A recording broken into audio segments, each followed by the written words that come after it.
on va commencer doucement. Je vais me présenter. Je suis Sidonie Duedari. Alors, je vois pas tout le monde, donc je pense pas qu'on se connaisse. Je suis thérapeute depuis une dizaine d'années. Avant ça, je travaillais en sociologie appliquée. Je suis sociologue et j'ai travaillé dans un cabinet de conseil en organisation et stratégie. Avant de me reconvertir, je suis maman de 4 enfants, des enfants qui vont de 23 à 10 ans. Je suis mariée et je me suis formée du coup à la psychogénéalogie, aux constellations familiales, à l'accompagnement thérapeutique et à l'astrologie. Et donc ça fait une dizaine d'années que j'anime des ateliers de groupe et puis que j'accompagne en individuel sur ces différentes thématiques. Ce soir, on est là pour parler des jeunes. Alors, les jeunes, c'est très large, mais on va cibler à ce qu'on appelait l'adolescence, mais élargi, puisque j'amène ça jusqu'à 21 ans. Un âge où on est soit étudiant, soit dans un temps d'entre-deux, soit dans l'entrée dans la vie active. Alors d'abord, avant de parler de ces 3 clés qui peuvent nous aider à accompagner les jeunes dans ces moments difficiles, dans ces moments de perte d'élan, hein, puisque globalement, chez les jeunes, il y a une perte de motivation, une perte de sens, des décrochages à cause d'un manque de perspective. Donc on va regarder un peu dans quel contexte global ça s'inscrit avant de regarder ces 3 points. Et puis de voir du coup ce qui est possible d'impulser avec eux. Parce qu'on est d'accord, en tant qu'accompagnant, on ne peut pas faire à la place, on ne peut faire qu'avec ou en soutien. Alors, ce que je disais tout à l'heure aux personnes qui étaient déjà connectées, c'est qu'on est un petit groupe, donc j'encourage tout le monde à mettre la vidéo. Ça m'évite, moi, de faire une conférence devant un écran noir. Bienvenue du coup à Tess et alors merci de nous rejoindre. Ce contexte, l'adolescence, un peu élargie, hein, puisqu'on est jusqu'à 21 ans, c'est un moment particulier de la vie, c'est comme une deuxième naissance. Une naissance à la société, à la vie en société. Ce moment où on prend de la distance, évidemment pas de la même manière à 14 qu'à 21, mais petit à petit, on prend de la distance d'avec l'environnement familial, d'avec les valeurs familiales. On rencontre de plus en plus ses pairs. On commence à construire un projet, on commence à devoir s'intégrer dans la société, à s'autonomiser. Et c'est pour ça qu'on peut parler d'une deuxième naissance, c'est-à-dire d'une naissance au monde, finalement, ce moment où on va prendre sa place dans la société, on va prendre sa place dans le monde. Donc, en soi, déjà, cette période-là, c'est une période de changement biologique, on le sait, hein, de changement physiologique. On change de forme, on grandit. On change aussi de manière de réfléchir. Je parlais de cette distance qui se fait petit à petit d'avec la famille, d'avec les parents. On va s'opposer. On peut parler de crise d'adolescence. Cette crise d'adolescence, elle est nécessaire. Elle est nécessaire parce qu'elle va permettre de se positionner, justement, de trouver qui est cet individu qui est encore en formation, et de le différencier finalement, de défusionner, même si j'ai envie de dire que ça a commencé déjà plusieurs années auparavant, mais de manière plus significative, de défusionner avec l'environnement familial et de commencer à chercher à identifier qui je suis. Ce qui se passe, c'est que depuis une vingtaine d'années notamment, même peut-être un peu plus, hein, mais Par rapport à... Alors moi j'ai 44 ans, donc selon votre âge à toutes, je pense qu'on n'a que des femmes, les repères peuvent être différents, mais par rapport à nos parents, nos grands-parents, la structure de la société évolue rapidement. Les jeunes aujourd'hui n'ont pas à faire avec le même environnement, les mêmes structurations de la société. On peut commencer par parler de la famille. Les couples se font et se défont. Les mariages évoluent parfois en divorce. Les familles se décomposent et recomposent. Donc là, déjà, sur l'environnement intime, on a des modifications qui vont s'étendre presque à l'ensemble de la société. Tous les couples ne se défont pas, mais alors que pour nos grands-parents, les séparations, par exemple, étaient quand même assez rares, aujourd'hui, elles sont très fréquentes. Ça veut dire que le jeune qui envisage sa vie future, sa vie de couple, sa vie familiale, ne peut pas l'envisager sous le même angle qu'auparavant, c'est-à-dire comme un environnement structurant. Si on prend l'environnement professionnel, de la même manière que nos parents ont pu avoir des parcours professionnels relativement linéaires, bien sûr, il y a toujours des exceptions. Merci Laure. Des environnements professionnels et des parcours relativement oui, linéaires, j'étais en train de dire, relativement fixe. On pouvait faire toute sa carrière dans une entreprise ou dans un même métier. Aujourd'hui, le CDI est vu par nos jeunes comme une exception. Les entreprises proposent beaucoup moins de CDI. Les changements de parcours professionnel sont beaucoup plus fréquents. Quand on fait des études dans le marketing, on n'est pas du tout sûr à 40 ans d'être encore dans le marketing. Et donc là encore, si on prend ces repères, un jeune aujourd'hui qui va entrer dans la vie active ne peut vraisemblablement pas savoir où il en sera dans 20 ans, ce qui n'était pas le cas il y a une ou deux générations. Hein, donc là encore, la dimension professionnelle n'est plus un repère. Hein. À un moment donné, ça va être structurant parce qu'on s'incarne par le travail, on s'intègre par le travail, mais avec des variations multiples. J'ai envie de dire, tout est possible. Tout est possible et en même temps, le contexte économique actuel n'est pas hyper enthousiasmant. On pourrait parler de la Terre aussi. Hein. La Terre sur laquelle on vit tous a toujours été une ressource vécue comme inépuisable. Là, encore aujourd'hui, on sait que les ressources sont épuisables, qu'on est dans un environnement fini et non pas infini. La nature est mise à mal et les jeunes générations sont de plus en plus conscientes des enjeux écologiques auxquels on doit faire face dès maintenant, mais surtout dans les années à venir. Donc globalement, on est quand même dans une société aujourd'hui qui ne donne plus de repères, qui ne donne plus beaucoup de points d'ancrage auxquels se raccrocher pour ces jeunes en devenir, pour ces jeunes en construction. On pourrait continuer encore avec la crise 2020-2021, une crise politique et sanitaire, où de manière inédite, en temps de paix, les libertés individuelles ont été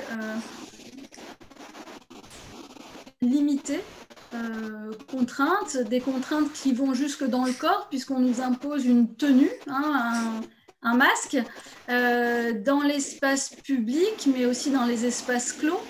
Il a même été conseillé, je me souviens au moment de Noël, hein, de porter ça chez soi, en famille, avec nos anciens. Et donc là encore, c'est comme si il y avait une emprise de la politique jusque dans l'intime, jusqu'à chez soi, avec ce côté très difficile, hein, et c'est ce qui met les enfants, les adolescents et les jeunes en difficulté beaucoup aujourd'hui, hein. On aura entendu les témoignages quant au fait d'être potentiellement dangereux pour ses proches, dangereux pour sa famille, dangereux pour ses grands-parents. Donc c'est quelque chose d'une certaine manière de très nouveau. Le mal-être des jeunes, on peut le dire, hein, c'est quelque chose de récurrent, puisque comme je le dis depuis bientôt un quart d'heure, c'est un moment de passage avec des enjeux tout spécifiques. Et d'ailleurs, je voudrais revenir, peut-être vous avez des enfants, je voudrais revenir en quelques mots sur ce qui doit nous alerter, ce qui doit nous pousser à peut-être envoyer nos jeunes en consultation. Parce qu'il faut faire la différence entre une crise d'adolescence ou une difficulté qui est inhérente à cet âge-là et à une réelle souffrance qui peut nécessiter un accompagnement spécifique. Donc je vais vous donner quelques éléments de repère. Ils peuvent indiquer si ces symptômes, j'ai envie de dire, durent plus de 6 mois et qu'ils s'accumulent les uns aux autres, qu'il vaut mieux consulter pour rien que ne pas consulter, parce qu'un mal-être qui serait pris en amont va être plus facilement accompagné et résolu, j'ai envie de dire, que si on attend le cumul des angles. Qu'est-ce qui peut nous alerter comme signe? Il y a d'abord l'incapacité à faire face aux tâches de la vie quotidienne, et à cet âge-là, le plus souvent, ça veut dire aller en cours. Donc si il y a un absentéisme bon, sécher un cours, ça peut arriver, mais si c'est quelque chose de répétitif, ça peut alerter sur quelque chose de plus profond. La difficulté à entrer en contact avec d'autres, la répétition de plaintes somatiques, parce que des fois, quand on ne sait pas exprimer, ou quand on ne laisse pas de cours à nos émotions, le corps peut s'en occuper pour nous. Ça peut être des mal de ventre, des mal de tête, des difficultés pour le sommeil. La répétition de situations d'échec, ne pas réussir à se mettre au travail, et puis se mettre en échec vis-à-vis soit des contrôles, soit de son année, soit des partiels, etc. De l'agression vis-à-vis de soi-même. Alors qu'est-ce que j'entends par là? Ça peut être c'est un âge où il peut y avoir des scarifications, où il peut y avoir des atteintes au corps. Une des agressions les plus fréquentes à cet âge-là, ça va être les excès de consommation d'alcool, de cannabis, de médicaments, les excès alimentaires ou les privations alimentaires. Ça peut être des actes agressifs envers les autres, par des agressions, du harcèlement, par aussi le vol, par exemple, hein, qui est aussi une agression. Ça peut se transcrire enfin par une souffrance morale qui va être liée à des événements du passé, ou encore des interrogations existentielles qui peuvent amener le jeune dans de l'anxiété ou l'impression de ne pas pouvoir s'en sortir. Donc voilà, si ces symptômes-là, si vous connaissez ces symptômes-là chez vos jeunes, de manière, j'ai envie de dire, un peu durable dans le temps, et puis qui peuvent se cumuler les uns aux autres, là, ça vaut le coup de penser à faire appel à un professionnel. Mais je n'irai pas plus loin là-dessus, parce que ce n'est pas l'objet de cette conférence ce soir.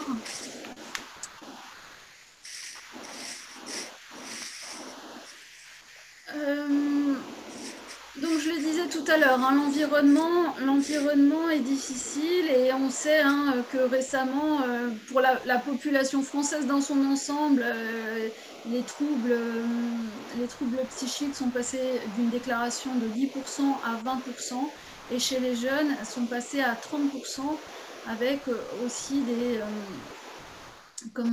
scénarios de suicide. Alors bien sûr, le scénario ne veut pas dire qu'on passe à l'acte, mais une réelle souffrance qui s'est développée au cours des derniers mois, et notamment à partir du deuxième confinement là, de l'automne. Et dans cet ensemble de contextes, qu'est-ce qu'on peut faire pour nos jeunes? Trois choses. J'ai envie de vous parler de trois choses ce soir, plus précisément. D'abord, l'activité physique. Ça peut vous paraître bateau, ça peut vous paraître simple, mais dans ces périodes de confinement, ou même si on n'est pas officiellement confiné, on a tous perdu des habitudes de sortir de chez soi, de se rencontrer. On ne peut plus se rencontrer le soir, on ne peut plus aller faire ses courses comme habituellement, tous les centres sportifs sont fermés. Donc les occasions, on ne peut plus aller au musée, on peut plus aller, voilà, les occasions sont tellement limitées qu'on a réduit notre champ d'expérience, on a réduit notre territoire. Et l'activité est fondamentale. Notre corps, notre organisme n'est pas du tout fait pour rester dans un canapé, dans un lit ou sur une chaise devant un ordinateur. Et donc c'est comment on peut encourager nos jeunes, soit à de l'activité physique et pas forcément du sport. Ça peut être les encourager à monter les escaliers à pied, à se déplacer à pied plutôt que en métro ou en bus, à utiliser le vélo, la trottinette, mettre le corps en mouvement, ou faire du sport, se trouver des créneaux, soit dans la journée, soit dans la semaine. Ça peut être par le biais d'un tuto, il y a des tutos à l'appel sur internet, des petites séances de 10 minutes d'abdos, 15 minutes de ceci, enfin bref, il y a tout ça. Les filles et les garçons n'auront peut-être pas les mêmes préférences, mais il y a des renforcements musculaires, enfin bref, on en a à l'appel. Courir, marcher évidemment. Et pourquoi c'est important de rentrer dans le corps? Pourquoi c'est important de rentrer dans le mouvement? Parce qu'au-delà de faire marcher une mécanique, on n'est pas des robots, au-delà de faire marcher une mécanique, l'activité physique a beaucoup de bénéfices. Beaucoup de bénéfices, notamment de susciter le développement d'hormones comme les endorphines, qu'on appelle aussi l'hormone du bonheur, qui va amener de la détente, qui va amener un bien-être chez les jeunes, mais chez tout le monde, j'ai envie de dire. Donc ça va avoir un impact bien sûr sur la forme physique, mais ça va avoir un impact sur l'humeur, sur comment je me sens. Ça va avoir un impact aussi sur l'estime de soi. Quand je suis sur ma chaise devant l'ordinateur ou dans mon canapé toute la journée, l'estime de soi est mise à mal. Voilà. Et l'activité physique va avoir un impact dessus. Plus j'ai meilleure est l'estime de moi, plus je vais facilement rentrer en contact avec les autres. Donc ça va aussi avoir un impact sur nos relations, nos échanges sociaux. Aujourd'hui, nos jeunes s'en foutent, mais l'activité physique va avoir un impact aussi sur toutes les maladies dégénératives. Alzheimer à 60 ans, 70 ans, il y a un impact de l'activité physique tout au long de sa vie sur ce type de maladie. Un grand point positif aussi pour nos jeunes, c'est que ça aide à contrôler les addictions. Qu'est-ce que je veux dire par là? Dans l'activité physique, il va y avoir le développement dans l'organisme de la dopamine qui est aussi quelque chose qui est développé dans le cadre des comportements addictifs. Et donc, ça va venir compenser hein, ça va diminuer le besoin, le réflexe automatique d'aller vers des consommations néfastes pour soi. Ça améliore la mémoire, et j'ai envie de dire youpi pour les jeunes, et la concentration. Et ça améliore aussi la productivité, hein. On pourra dire, si je vais courir 1 heure, bon, moi perso je cours pas 1 heure parce que j'aime pas ça, mais si on va courir 1 heure, on peut avoir l'impression qu'on va être crevé et que ça va nous vider. Pas du tout, hein. Ça va au contraire générer un surplus d'énergie qui va être diffus sur l'ensemble de la journée. Si vous avez des remarques, hein, ou des questions, n'hésitez pas. Il y aura bien sûr en fin de conférence un temps pour les questions, mais si vous avez une question au cours de la conférence, c'est tout à fait possible de la poser. Donc l'activité physique, ça, évidemment, vous n'allez pas pouvoir le faire pour votre jeune, mais j'ai envie de dire que soit vous pouvez lui expliquer, comme vous avez entendu, l'important, c'est pas de courir 1 heure par jour ou 1 heure par semaine. Ça peut être de mettre de la musique dans sa chambre et de danser. L'important, j'ai envie de dire, c'est de bouger son cul. Donc, nos jeunes, ils ont besoin aussi de se bouger, ils ont besoin d'être dans le mouvement, ils ont besoin d'être dans l'action. Donc nous, on peut les accompagner aussi. Des fois, ça peut être, s'ils sont relativement jeunes, ou si on a un bon rapport avec eux, on peut dire, bah allez, on va faire ensemble, tous les deux. Des fois, ça peut être une motivation. Il y a différents types de motivation. Il y en a, ça va être le contrôle du poids, d'autres, ça va être de faire des biscottos. Voilà, il y a plusieurs moyens, plusieurs leviers pour encourager à l'action physique, à l'activité physique, mais c'est important et c'est un vrai levier pour le bien-être en général, vous l'aurez compris. La deuxième chose qui est importante, c'est d'entrecouper sa journée d'une ou de plusieurs activités qu'on va considérer comme nourrissantes. Regarder Netflix toute la journée, c'est pas une activité nourrissante. Regarder des tutos ou YouTube ou des cours en permanence ne sont pas des activités nourrissantes. Dans le meilleur des cas, ça va remplir la tête, la dimension intellectuelle, mais l'ensemble de l'être n'est pas concerné. Une activité nourrissante, c'est une activité qui va mobiliser l'ensemble du corps et des sens, j'ai envie de dire. Des sens physiques, hein. Quand je parle des sens, ça peut être la vue, ça peut être le goût, l'ouïe, le toucher. Je suis en train d'en oublier une, mais la vue, le goût, et l'odorat. Alors de quoi je parle? Ça peut être d'être en contact avec la nature, aller se promener dans la nature, être à l'écoute, aller dans la forêt, être près d'une rivière, aller dans son jardin, dans un parc. En tout cas, le contact avec la nature va nous donner un autre contact à soi et à l'environnement. Ça peut être de faire une activité créative, le dessin, la peinture, l'écriture, la danse.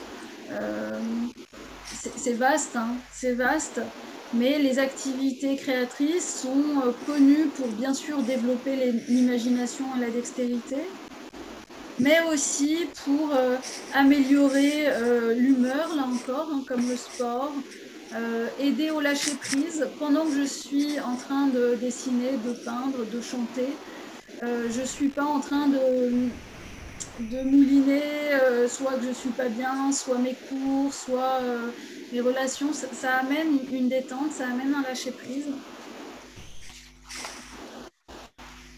De la même manière, ça améliore la confiance en soi parce que quand on exprime sa créativité, on n'a pas besoin d'avoir un résultat satisfaisant pour manifester un mieux-être, une meilleure confiance. L'activité créatrice a aussi, ça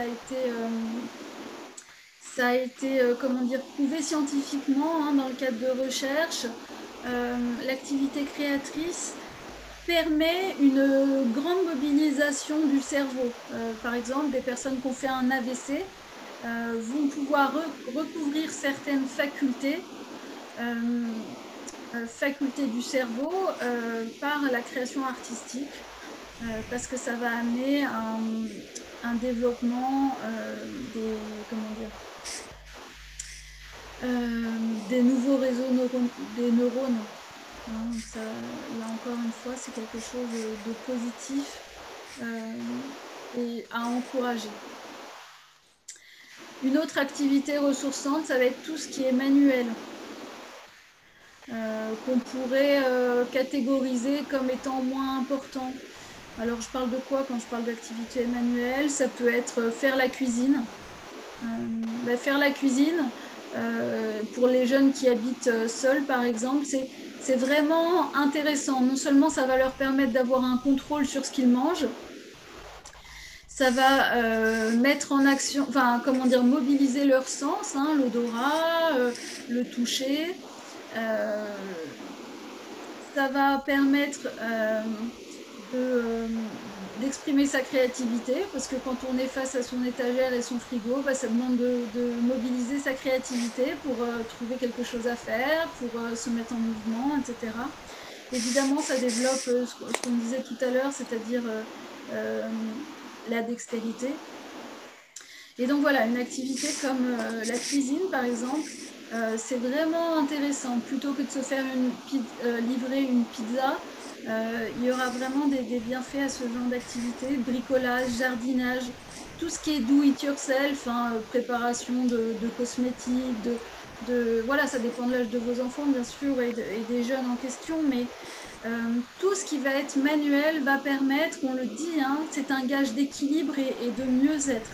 Comme pour les activités créatrices, ça amène une meilleure gestion du stress, de l'anxiété. Ça va amener, du coup, je l'ai dit plusieurs fois, mais une amélioration de la psychomotricité, de la confiance en soi. Là encore, comme ça va mobiliser d'autres parties du cerveau, ça va atténuer les effets éventuels d'une dégénérescence cérébrale avec l'âge. On sait aujourd'hui, par exemple, qu'il vaut mieux écrire à la main qu'écrire à l'ordinateur. Et il y a certaines universités qui ont interdit l'usage de l'ordinateur dans les amphis. Alors pour deux raisons. D'abord, la concentration des élèves, hein, parce que plutôt que de retrouver leurs élèves sur Netflix, c'est pas terrible, mais aussi pour cette mobilisation différente des fonctions cérébrales. Prendre soin de soi, ça peut être prendre un bain, se faire un masque, ça peut être jouer d'un instrument de musique, chanter, danser, faire de la méditation. Là encore, hein, je ne vais pas vous faire la liste des bienfaits de la méditation, mais ça va avoir un impact sur le rythme cardiovasculaire, ça va avoir un impact sur la détente, sur le stress évidemment, l'amélioration des capacités de concentration et d'attention. Ça peut réduire les tocs, ça peut améliorer le système immunitaire. Donc, autant vous dire que ce sont des activités. Alors, la méditation, c'est pas celle que j'ai mis en premier parce que quand on a de 14 à 21 ans, souvent on n'en a rien à cirer, j'ai envie de vous dire. Mais vraiment, tout ce qui va être activité manuelle, activité créatrice, aller dans la nature, c'est vraiment des choses à encourager chez les jeunes. Je vous dis, là encore, ça va avoir un réel impact sur la gestion du stress, mais aussi le recentrage. Hein. Mobiliser notre corps au travers de ces différents sens, ça va amener un recentrage. Et ce que je vous ai suggéré tout à l'heure, c'est-à-dire l'activité physique qui va non seulement mettre en énergie les activités manuelles qui vont centrer, ça va permettre aux jeunes d'aller vers la troisième clé que j'ai envie de vous présenter ce soir, c'est se définir un objectif. On a vu, la mobilisation est difficile. le sens est difficile. Où aller, quoi faire, aujourd'hui tout ou presque est interdit. Et c'est difficile de garder une motivation, même pour suivre les cours, hein. Il y a beaucoup de décrochage. On est à l'université sur des taux de décrochage records.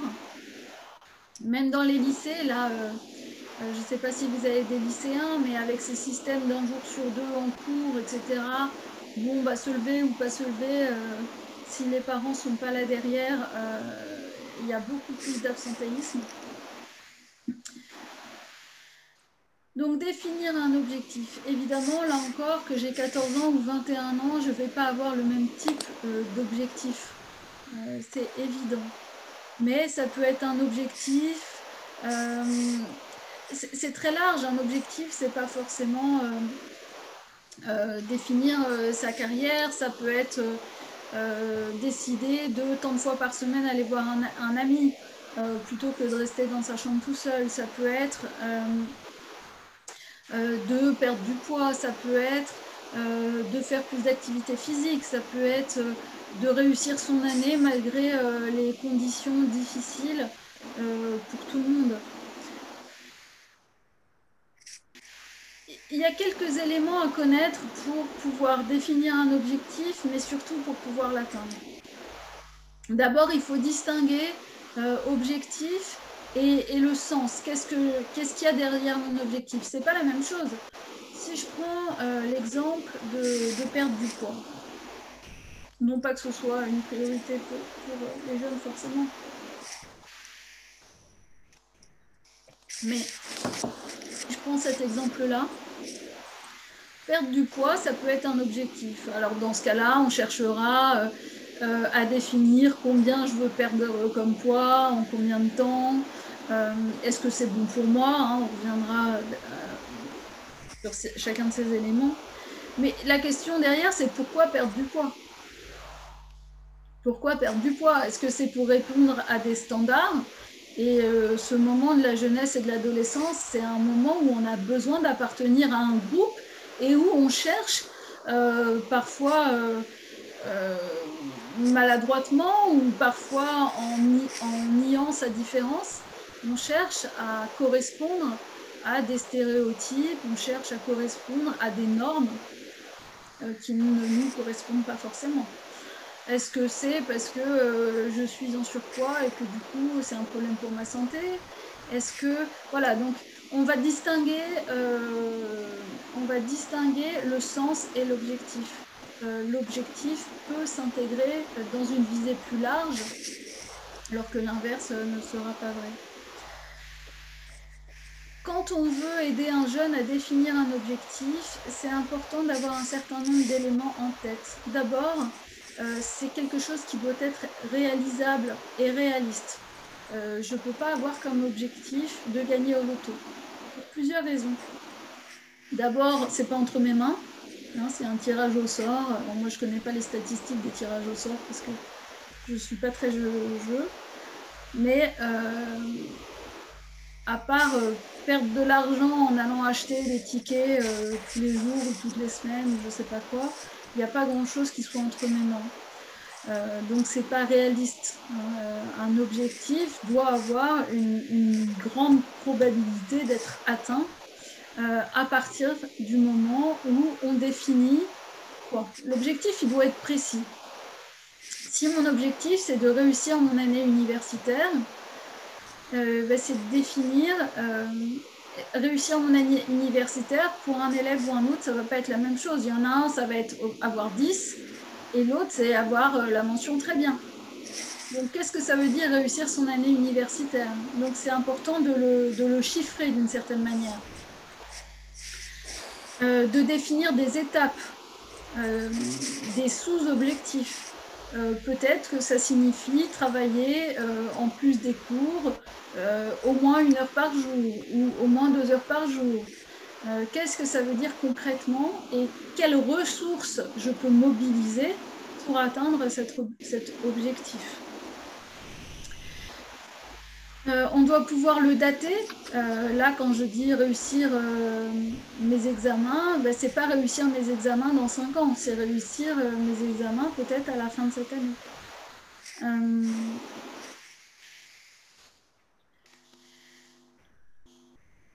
Il sera intéressant de considérer aussi l'impact de la réussite de cet objectif sur ma propre vie et sur la vie des autres. Si je prends l'exemple de perdre du poids, ça peut être un objectif pertinent, mais ça peut être un objectif qui n'est pas pertinent. Si j'ai déjà un poids très correct et que je veux perdre 5 kilos, bah peut-être que ça va être mauvais pour moi. Si mon objectif c'est d'avoir 18 à mes examens et que pour cela je dois sacrifier toute vie sociale, toute vie relationnelle, ben, ça sera peut-être pas bon pour moi. Donc ça va être aussi intéressant d'interroger son objectif pour soi, mais aussi pour son environnement, pour les autres autour de soi.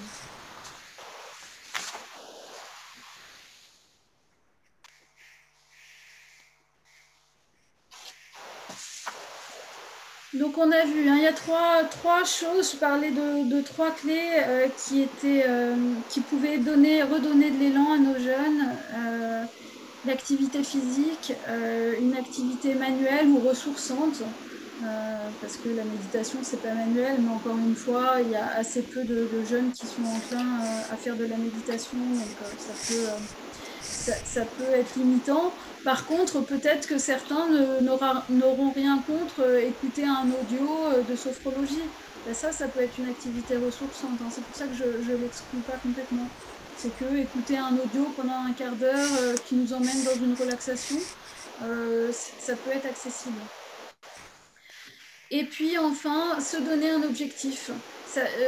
C'est important que l'objectif ne soit pas un objectif à très long terme, un objectif à court ou moyen terme qui permet d'en récolter les fruits et du coup de continuer à se donner de nouveaux objectifs pour nourrir cet élan justement et cette sensation d'avancer, étape par étape, mais avancer. Tout ce que j'ai développé depuis 20 minutes, ces points-là, qu'est-ce qui permet de donner de l'élan à nos jeunes, à la différence de ce que les enfants ou les jeunes ont appris au cours de leur scolarité ou de leurs études, où là c'est beaucoup centré sur l'acquisition de connaissances ou de savoir-faire, si on fait des études plus techniques. Pardon. Ce qu'on va chercher à développer chez nos jeunes pour pouvoir justement faire face à tous les défis qu'on a énoncés en début de conférence, ça va être du savoir-être. Alors qu'est-ce que c'est le savoir-être et en quoi ça se distingue du savoir-faire?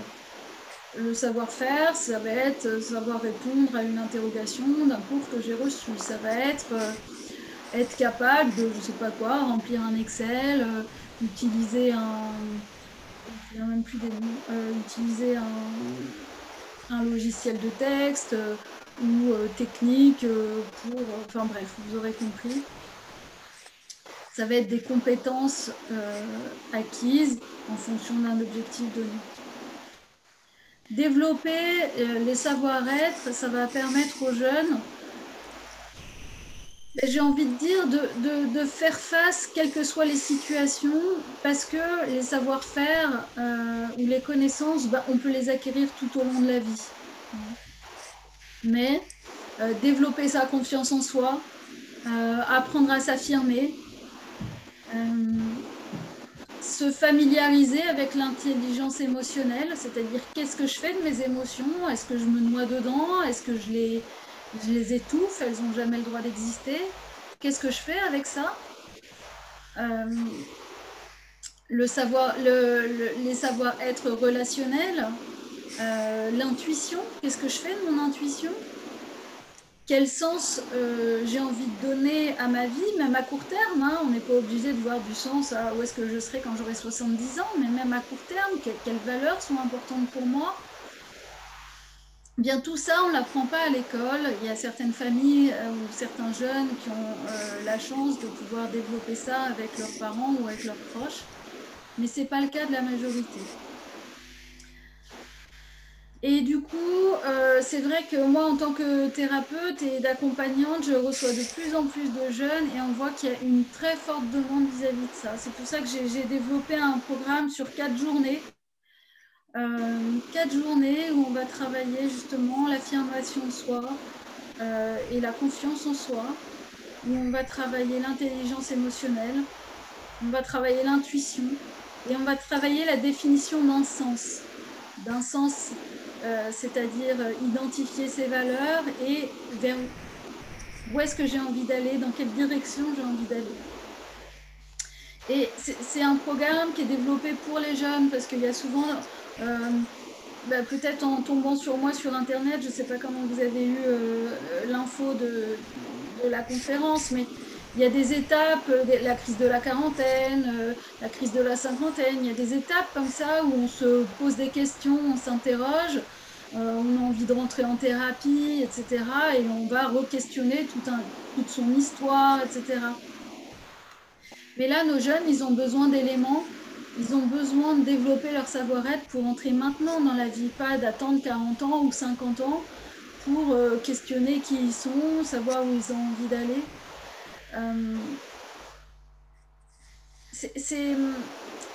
C'est paradoxal parce que d'un certain côté, les jeunes d'aujourd'hui sont très dépendants.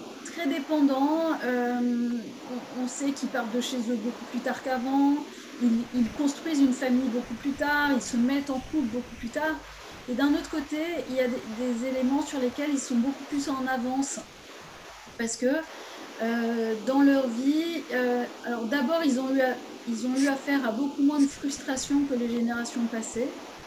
Ça, c'est quand même un élément. Mais leur environnement a en général été beaucoup plus à l'écoute. Beaucoup plus à l'écoute de leurs attentes, de qui ils étaient.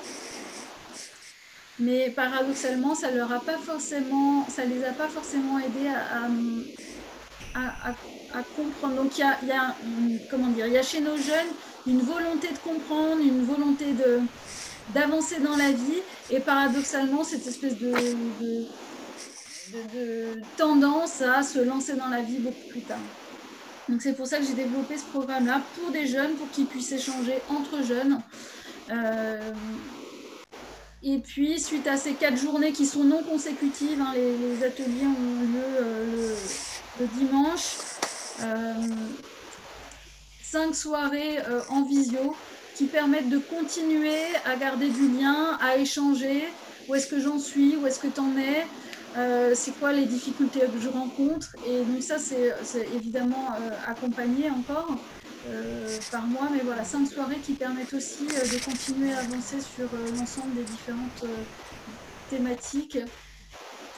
Parce qu'on sait bien que quelque chose qu'on va apprendre une fois, entendre une fois, va relativement peu s'imprégner, alors que quelque chose qu'on va reprendre dans le temps, va s'engrammer, va être approprié avec beaucoup plus d'efficacité. Vous avez été toutes très silencieuses pendant cette conférence. Est-ce que j'ai été claire? Est-ce que vous avez des questions, des remarques? Ah oui, c'était très, très bien, très structuré. Oui, moi j'ai noté plein de choses et c'était très intéressant. Merci. Et, et moi, c'est ma sœur qui m'a donné vos coordonnées et qui m'avait parlé de cette conférence parce elle fait quelque chose avec vous aussi. D'accord.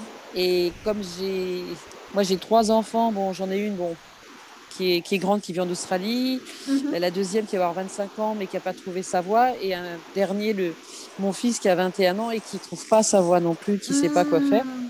Donc, voilà. Donc, j'ai trouvé que c'était. Je lui en ai déjà parlé. Hein. Je lui ai montré, parce que D'accord. ma soeur m'avait envoyé le programme sur D'accord. les 4 journées, etc. Ouais, Oui. voilà. Et je lui ai dit, voilà, parce qu'il va avoir 22 ans au mois d'août. Donc, je lui ai dit, c'est le moment de pouvoir justement te lancer. Enfin, parce qu'après, ça sera trop tard. Et parce que justement, la confiance en soi, s'affirmer, etc., les émotions, Ben oui, puis on voilà. va Moi, je travailler pense sur les que blocages, justement. On va travailler sur les blocages. Alors, pour les rassurer, j'ai envie de dire, les jeunes, c'est pas une thérapie que je propose. Hein. Ils viennent pas en thérapie. Et puis, c'est pas un âge où on va forcément faire une thérapie. Mais voilà, on va quand même travailler sur les blocages. Euh, euh, essayer de dénouer quand même certains sujets pour justement pouvoir aller en confiance dans la société, dans la vie. oui. Mhm. Donc c'est Parce ni que une bon, je pense thérapie, qu'ils ont. ni un coaching, comment ça s'appelle c'est pas de l'orientation, hein, c'est pas, je le réponds tout de Oui, suite. oui. Mhm. Oui, voilà. En tout cas, merci. Merci à vous d'avoir été là. Donc, justement, en termes d'actualité, j'ai le programme qui commence le 28, je disais, ensuite le 7 mars, le 4 avril et le 11 avril. Donc, ça sont les 4 journées. Et sinon, dimanche, j'ai une journée de constellation familiale le 21, là. Voilà. Ça, c'est mon actualité toute récente, enfin, toute proche. Ben, je Une vous remercie journée, vous avez dit, pardon, une de journée? constellation familiale. Donc ça, c'est pas spécial. Alors là, pour le coup, c'est pas spécialement pour les 14 ans qui seraient beaucoup trop jeunes, c'est plutôt pour des adultes, donc à partir de 18 Mhm. ans. Et on va travailler les mémoires familiales et comment elles nous invalident, comment elles nous limitent. Donc on va travailler à apaiser le système familial. C'est un atelier d'une journée. D'accord, ok. Voilà. Eh ben, merci beaucoup Merci, merci et à bonne tous soirée et à puis vous bonne alors. soirée. Au revoir.